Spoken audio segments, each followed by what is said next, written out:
What up, YouTube? It's Two Fat Guys Pull Us, and before we get to our video, we wanted to let you know about our milestone giveaway for 1,000 subscribers. We are giving away an Amazing Spider-Man issue number 4. This is the first appearance of Silk, the original Sin tie-in. I'm sure everybody is familiar with this book. This is a CBCS 9.8. Oh, yeah. Yeah, so... Big boy. This book is much hotter than it was when we first bought it for the show. Yep, that's true. You insist on still giving it away, and I'm very happy to do it.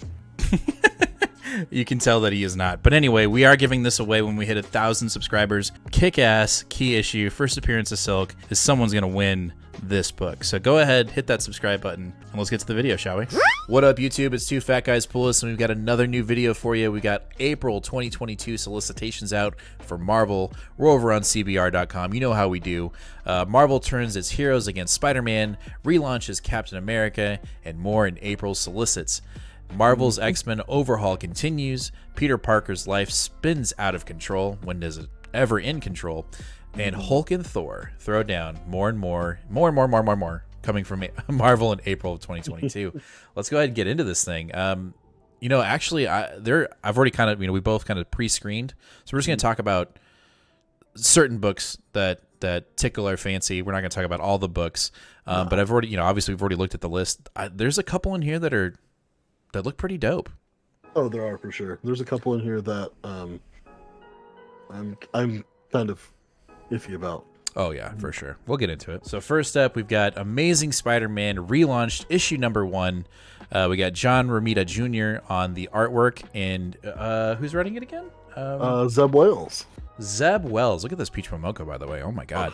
That's one I'll be picking up. So you've told me that this is actually, this writer has made you say, you know what, I'm going to pick up and potentially sub to an Amazing Spider-Man run.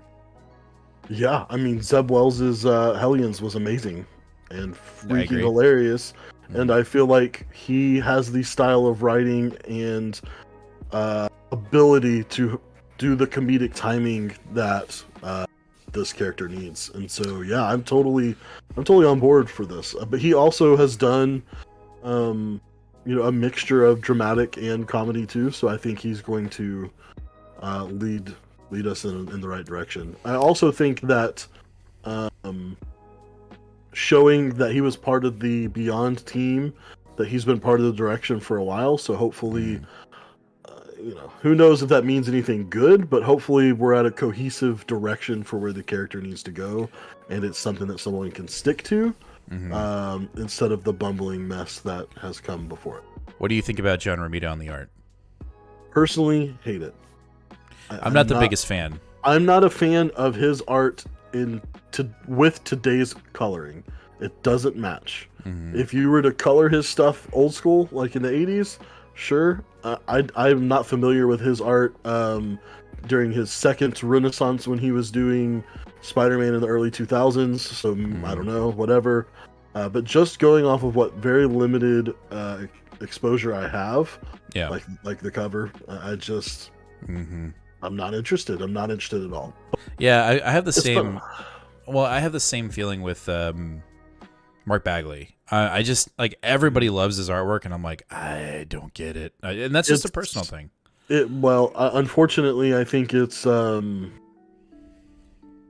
clouded by nostalgia. Like, these names and these styles remind them of 20 years ago. Yeah. And for us that don't have that nostalgic connection, we look at it and we go, wow, this art feels really old, like 20 years old. It doesn't feel fresh. Yeah. And so it's because it's not. Yeah. It's personal choice now. I mean, for us. Well, it's not enough to keep me off the book. All right. After that, we've got Captain America 0. And so what we're getting here is we're getting kind of an alpha issue that is sharing the wealth, a rebranded shield between Captain America and Sam Wilson. I don't think it's ever really been addressed that there are 2 Captain Americas currently in the 616 comic universe. I could be wrong. Again, we're very new to this hobby. We've only been doing it for 2 years. And so maybe it has been addressed, but it seems like this comic that's coming out, we're going to be, following Sam as Captain America, and we're going to be following Cap as Captain America, Mm-hmm. and we're going to be dealing with different issues, whether it's politically or socially, which to me is it's interesting. I can't remember. Now, this is just for Zero, but when the two comics actually come out, one of them will have R.B. Silva on the artwork. Yes, that's Sam Wilson's book. I'm probably going to check out issue 1. Yeah, I think I'll have to. I initially was a little skeptical just because I'm just not super interested in Captain America as a character. Mm-hmm. I am more interested in Sam Wilson as a character. Okay. And I'm also not very interested in Steve Rogers as a character, so that's why I probably will be skipping his book. Yeah. But I don't know. The combination of following Sam Wilson and R.B. Silva on the art might get me not a sub, but at least an issue 1 pickup. Yeah, and like if it's good enough, reorder until it's time to stop. Yeah. I also like that they are. So this is only issue 0. That's the only thing that's going to come out this month. But in May, when the books come out, there are 2 totally separate books. One's called Captain America. Oh, see, I had them and now lost them. Something about liberty, and anyway, 2 separate books. But in Sam Wilson's book, the previous character who has been Falcon for him in the past is going to be Falcon in his book again. Right. So I think that's pretty cool that they're bringing back that character as well. That I don't think has been around for a while. No, I don't think so. So it'll be really interesting to see how loud the Comicsgate losers squeal at this, because this, the writers directly state, the writers for especially the Steve Rogers book directly state that they are taking issues directly from Ta-Nehisi Coates' run about Steve Rogers coming to terms with the identity of Captain America and how it might not be as wholesome as he thinks it is, and how we need to redefine it. And then the Sam Wilson book is like going to be pretty on the nose about making sure America is accepting of a black Captain America. Yeah, no, I think that's, for me, that's the biggest thing that I'd like to read. And I'm sure they'll be just as upset when, the Captain Americas of United States or United States of Captain Americas came out and the first Cap that they debuted was gay. I'm sure they're going to just lose their fucking shit. Yeah. All right, up next, we've got Hulk versus Thor, Banner of War. This is a Donny Cates mini event. It doesn't look like we're, as of yet, crossover. So I'm sure we won't get any tie-ins. Like, if there are tie-ins, I'm not gonna do it. I've been burned too many times from Marvel. I know you're not super stoked on this, and I'm excited for it because it's Donnie. The thing that's got me like, I don't know, and it has nothing to do with his writing, is who the artist is.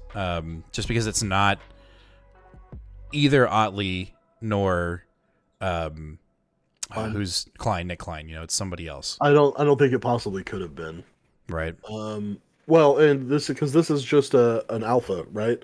So it looks like this is only going to be a singular crossover where we get one alpha and then one issue of each, and that's it.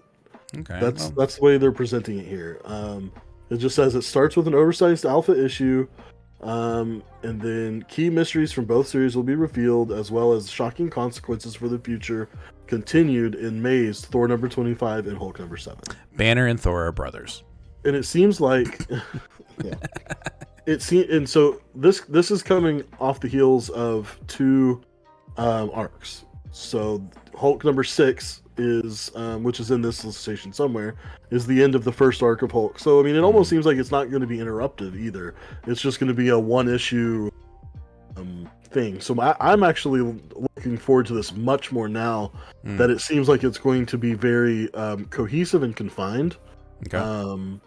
Before it was like, oh my god, Marvel is seriously, just because Donnie's writing 2 different books, going to make him do a whole damn event and screw everyone up and pull in tie-ins, but it doesn't seem like it's going to be that way at all.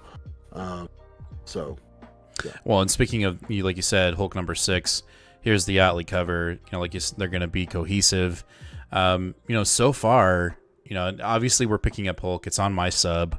I've had a good time with it. I think it's been good. I'm just still waiting for that not preemptive, but just that hook, that Null, that Black Winter hook from Donnie, and I'm sure we're gonna. I mean, it looks like we're gonna get it. I mean, I think we got it in issue 3 this past week. Just hints of it, but there's no real definition. So probably by 6, we will have a defined Null Black Winter moment from Donnie. So next up we have Thor, and this is finishing the arc of God of Hammers. It almost looks like this is like an epilogue of sorts. Okay. The only reason why I would say that we should highlight this is because it is legacy number 750. So of course it's going to be an extra oversized issue, $8.99 cover price, 72 pages. And the formatting is going to be absolutely horrible because since Marvel's done these things, they're just like thick trash. National Geographic trash. And not to say National Geographic isn't good.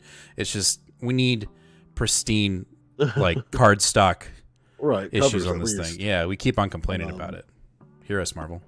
But J. Michael Straczynski and Walter Simonson will be writing their own stories in this as well. Okay. And apparently we're going to be seeing the death of a pretty important character. And significant in the realm of Thor. Asgard. It's not necessarily like all of the Marvel Universe. Yeah.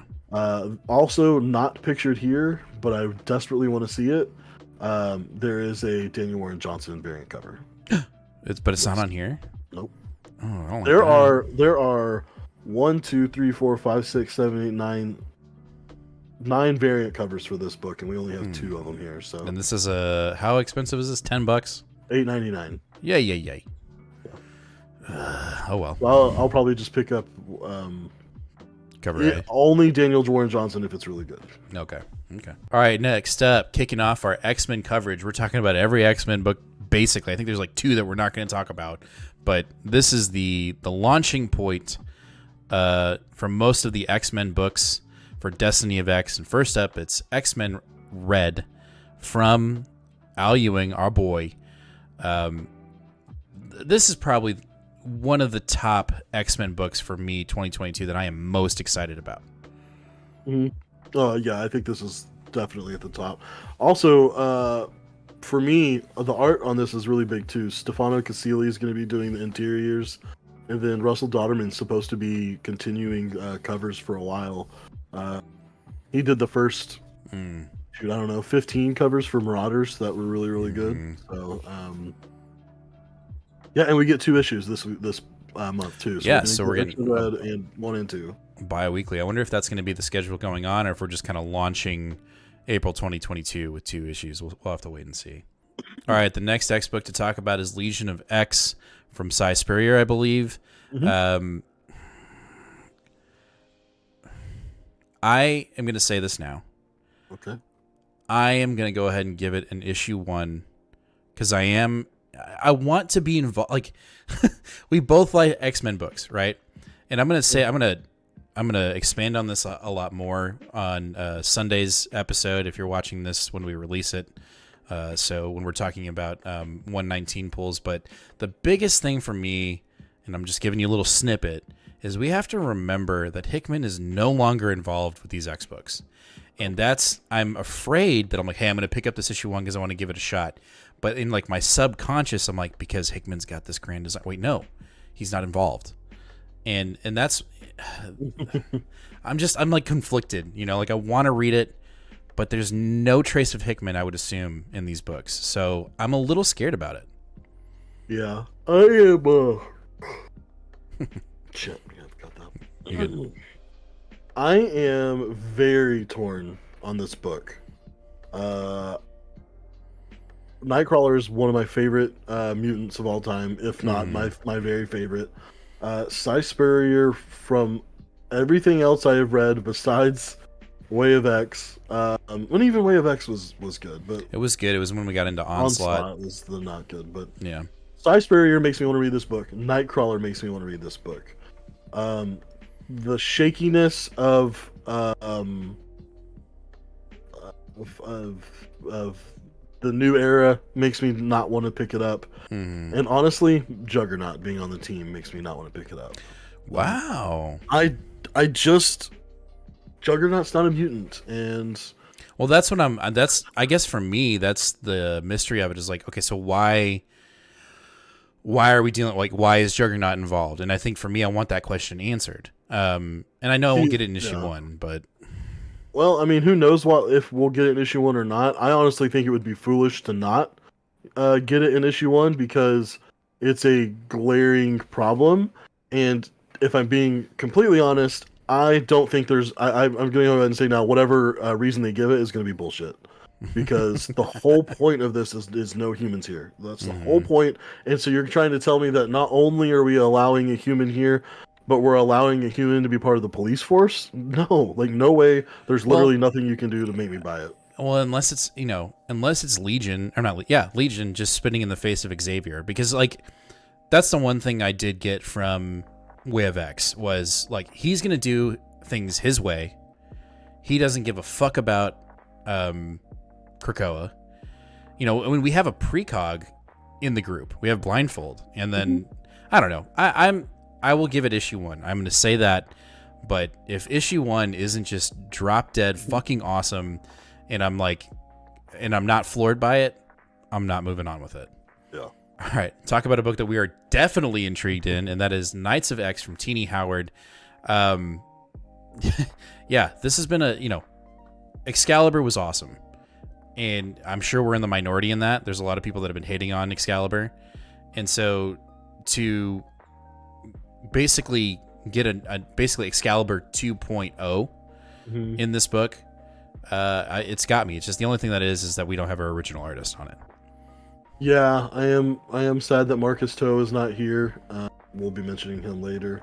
But this cover is on fire. The main cover just seems so epic. Yeah, I really enjoyed the original Excalibur run. I know it was a little bumpy at times, but I think it's doing something really unique.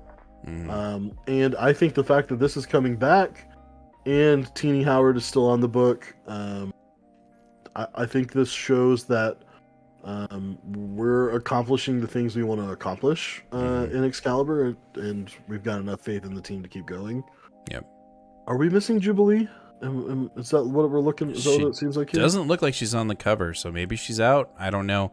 The fact that her kid Dragon is there, I would assume that she's still. Maybe she's. I don't know. Yeah. I mean, I wouldn't. Let me say this: I like Jubilee, but I wouldn't be upset if she wasn't on the team anymore. I love the addition of Rachel Summers on the team. And I am really happy that we still have Shatterstar and Bay. Oh my God, yes, Shatterstar is. Yep. And I really, really, really hope that Bay being on the team will get us some Doug Ramsey cameos in this book. I'm sure we will. Bye, Bay. All right, we have a new giant-sized X-Men, Thunderbird, recently resurrected, thanks to the Scarlet Witch. Keeping in with the, it's a one-shot, right? So just keeping in with the tradition of giant-sized. Obviously, it's not Hickman's, ever connecting giant-sized issues. That being said, I'll give it a shot. It's only one. Only one shot's all it's asking for, right? Right. Yeah. I think it's kind of interesting that Nyla Rose is co-writing it. She's like a WWE wrestler or something like that. Right. So I do find that a little interesting. But Steve Orlando is co-writing it as well, so I think it'll have some good cohesion. Yeah. But yeah, I mean, I've always been interested in like the what ifs of Thunderbird being back around. As soon as I heard about Resurrection Protocols, especially when House of X first came out, I was literally just starting my Claremont read through, and like Thunderbird had just died, and like my exposure to X-Men, so I was like, oh man, all these years later, I'd love to see him get brought back. And it's taken this long, so in that way, I'm pretty interested. All right, next up we have X-Men 92 dealing with Krakoa, but if it were to happen in the original X-Men 92 series. Originally when I read this, I was like, I don't know, but the more and more that I think about it, I haven't picked up any of the X-Men Legends stuff, but I grew up with X-Men 92. Like, I grew up with these characters as cartoon characters on Fox Kids. I kind of want to read it. Like, I just, part of me kind of wants to check it out, just because even in the solicits, they're saying like, yeah, this is Krakoa, but it's not going to end the way you think it's going to end. Right. So, I'm sure it's destined to fail. But I love the iconic costumes, just all of it. So I'm going to give it issue 1. And then if it, again, I'll have it just with like Legion of X of Legion or whatever it was. I'll have the same, if issue 1 doesn't hook me and floor me, then I'll probably jump off. All right, next up we have Moon Knight, Black, White, and Blood. I think this is a 5-parter, like most of them, 5 or 6-parter. The only reason why I'm 4 really hitting on it is the first issue.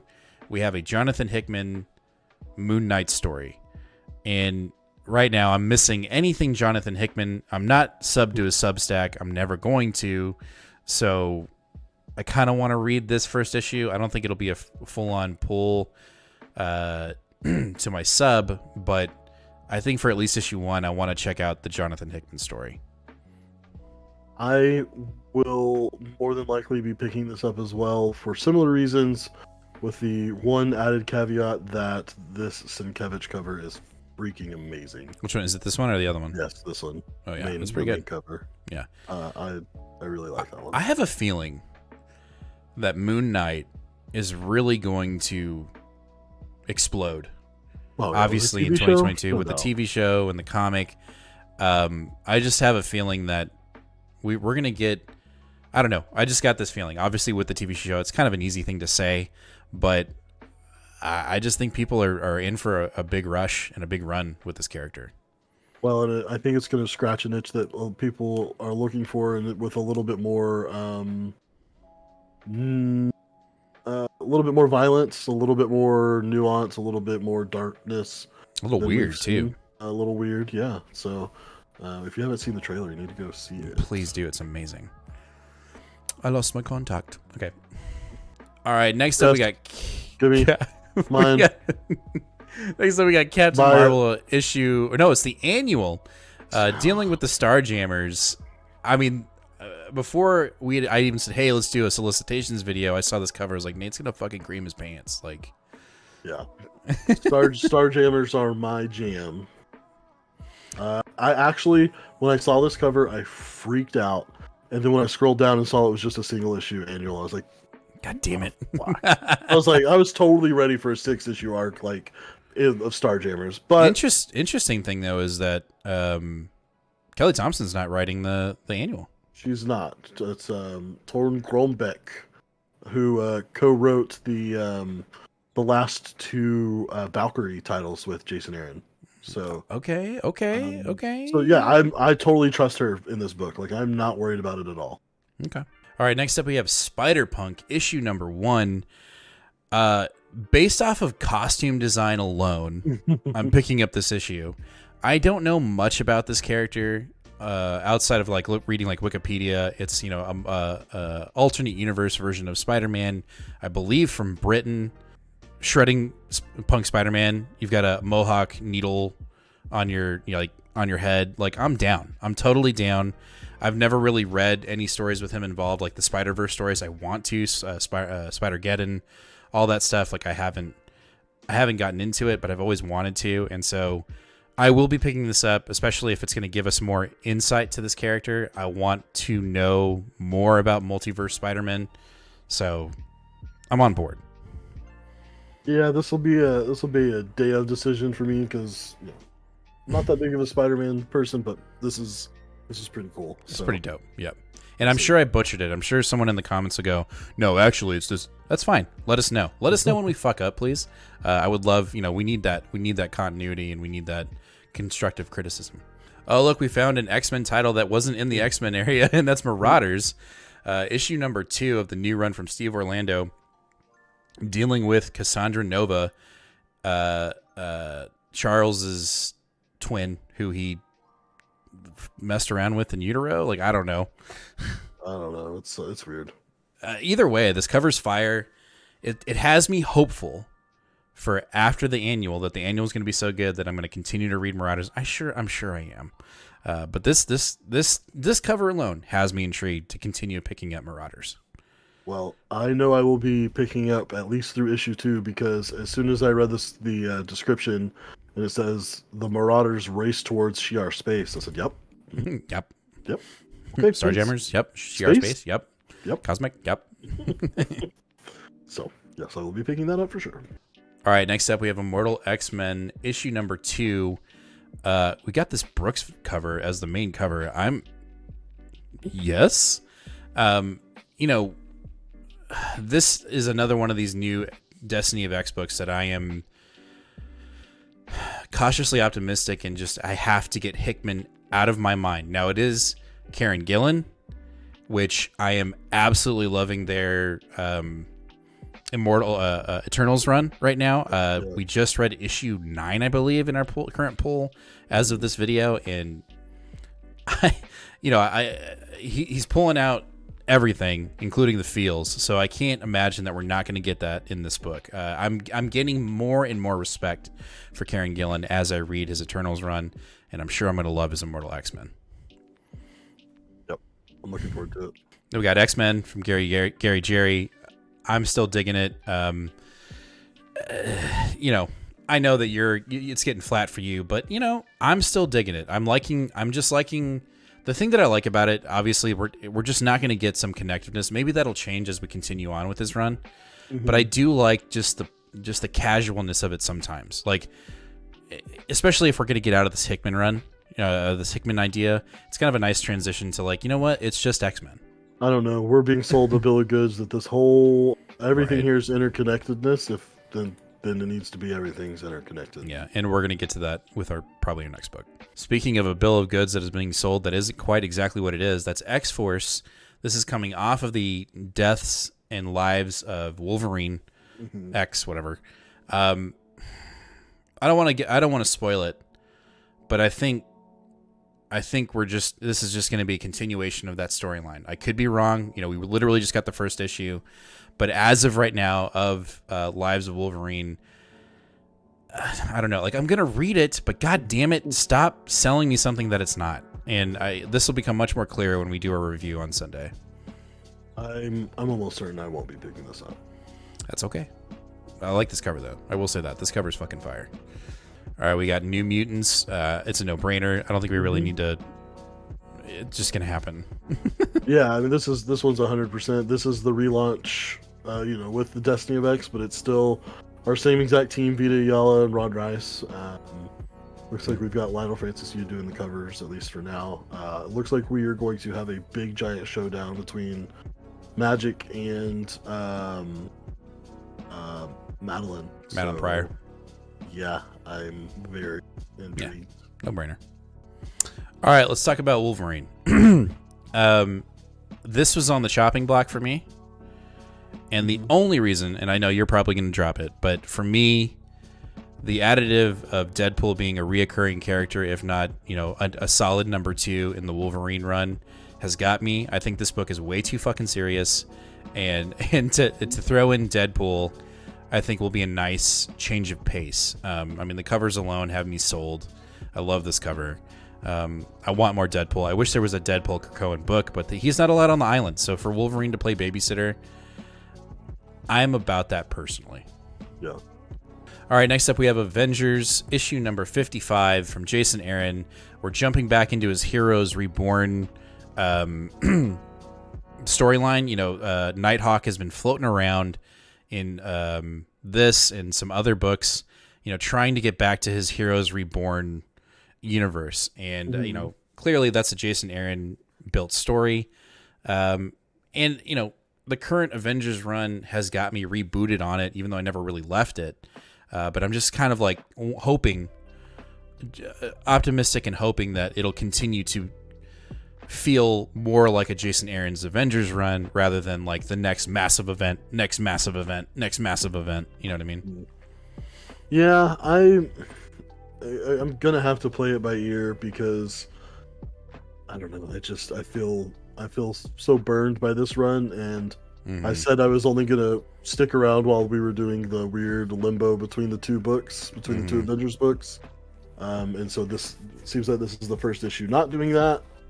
I am interested in the Nighthawk thing. That was continued in Infinities. The Infinity Gauntlet, whatever, I can't remember, Infinite Destinies, and so I do find that to be a little intriguing. But have you, as of this video recording, have you read the most recent Avengers run that's in our poll this week? No. Oh boy. It's good. All right, speaking of more Avengers, we have Avengers Forever, issue number 5. I mean, this cover's fire. It's a bunch of dooms. It's a bunch of dooms. It's, we haven't gotten an issue 2 yet as of recording this, but issue 1 I thought was solid. So I'm, this little, like you're saying, this crossover event has been really fun. So just kind of see how, if it's going to continue within this. Obviously, I think it will. I love the idea. This is what we felt like. This kind of title allows Jason Aaron to really write the giant epic Avengers book that he's always wanting to write, every arc in the Avengers. Next up, we have Eternals, issue number 11, but with the Judgment Day is coming. So it was teased, a couple weeks back that the Eternals, X-Men, and Avengers will be having a massive summer event. Karen Gillan, I'm assuming, will be in charge of all of it, which makes sense with him, with his Immortal X-Men and Eternals run. Again, like I said before, Karen Gillan is just gaining more and more momentum for me and being able to write pretty big, epic, consequential books. And I say this, Eternals is a really good book. It takes a minute to really get into it, but once you've dived in and you're in where we're at, I've been thoroughly enjoying it. So there's no need for me to say I'm taking it off. No, I don't think I'm taking it off or anything like that. I will say that as more solicitations come out, I get more and more disappointed whenever I see that Asad Ribic is only listed as the cover artist instead of the interiors, which I should have expected, but he was able to do 24 of the 25 issues of Thor with Jason Aaron, so I was hoping maybe he'd be able to do an equal number here, but here we are at 11, and he's not going to make it. So. Nope. Quick shout out to She-Hulk. I just read issue number 1. It's absolutely fantastic. This is staying on my pool. I'm sorry. I mean, I'm a She-Hulk fan, so obviously it's staying. I probably was going to have it on there no matter what, but as of recording this video right now, I read issue 1. It is fucking awesome. I think it's great. It's a casual read for right now, but then there's some consequence that's going on that actually happened in issue 1, so we'll see if that continues on in issue 4. It's fun. It's a good, fun comic, and I'm digging. You said in the previous New Comic Book Day video you were worried that there was going to be too much interconnectivity between this book and the current TV series. I don't think that's where we're going, because we're literally the hook in issue 1. But it's just nice to see Jen just having her own book again,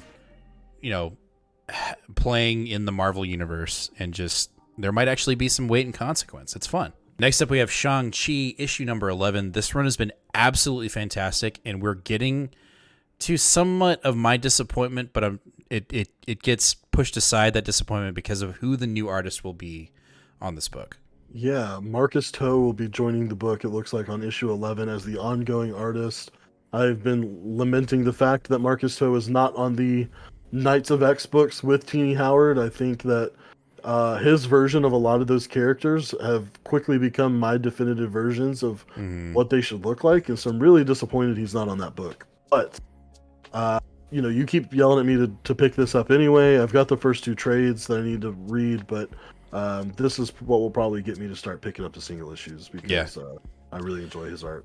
No, it's been good. Now, the previous artist, forgive me, I don't have it off the top of my head, but they've been doing a great job. But if there's anyone to replace, I think it's perfect that it's who it is. Yep. Next up, we have issue 19 of Iron Man. This is the end of the current massive arc that we've been reading since last year. It's been fun. You've got a little bit of news after issue 19. Well, yeah, I mean, it's speculation at this point, but this is the end of the Korvac run. And so, of course, since this got solicited today, everyone has been tweeting at Christopher Cantwell and like, oh my god, is this the end of your book? And he says, no, we're doing a 6-issue arc after that. And it was very much the way that he said it made it seem like, well, no, there's going to be a 6-issue arc after, and then that's it. So I hope that is not true, but you heard it here first. Iron Man's going to 25 with Cantwell, and then we're done. I hope I'm wrong, but just the way that he said it, and he responded to multiple different people, and it was a copy paste. So it feels like that was like, you're allowed to say this, and that's it. That sucks. I don't know that it's getting canceled because it sucks so much as like they're probably going to try to do something new. It's just not going to be with him. But who knows? Who knows? Boo. All right, next up we have Strange Academy, issue number 18. We say it every week. This run, this book, this idea is just fucking amazing. If you're sleeping on it, you shouldn't be. I mean, good luck getting an issue 1, cover A, first print. But I look forward to this book every month. Yeah, I do too. But we would probably have skipped over it or just said, "Hey, keep reading it," because like no one's really looking for the solicitation besides the fact that just, "Hey, it's still coming." Okay, good. But literally, this issue's descriptor says nothing but yells at you about how important this issue is. It says that this issue, we don't mess around. Listen up. After this issue, things will never be the same at the Strange Academy. Seriously, you do not want to miss this issue. This issue is going to destroy you emotionally and destroy the school beyond recognition.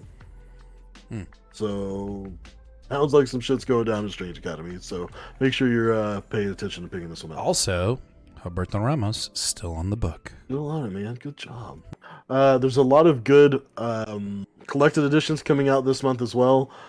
The only one we're going to highlight, I think, is very important for anyone that's like me that's been collecting the Avengers run by by Jonathan Hickman in the complete collection trade paperbacks. Volume 5 has finally been solicited. We've been waiting months and months for this. We thought it was going to happen like 5 months ago. They did 4 volumes in a row, like month to month, back to back, and then all of a sudden they're like, yeah, actually, we're not going to do this anymore. So pay attention. It's coming out in April. You're going to want to pick this up if you've been collecting this because it's been selling out and then you're paying $100 for it. So good to know. All right, that's going to do it for our April 2022 solicitation video from Marvel. A lot of good books. Looking forward to some not so much. But, that's how comics go. Anyway, go ahead and hit that subscribe button. Hit that bell. Let us know in the comments what you're looking forward to most, or what you're not looking forward to most. Let us know if we fucked up anything. And as always, make sure to give us, over a little bit, a like. We do appreciate those likes. And as always, read more comics, fam. And we'll see you in the next one.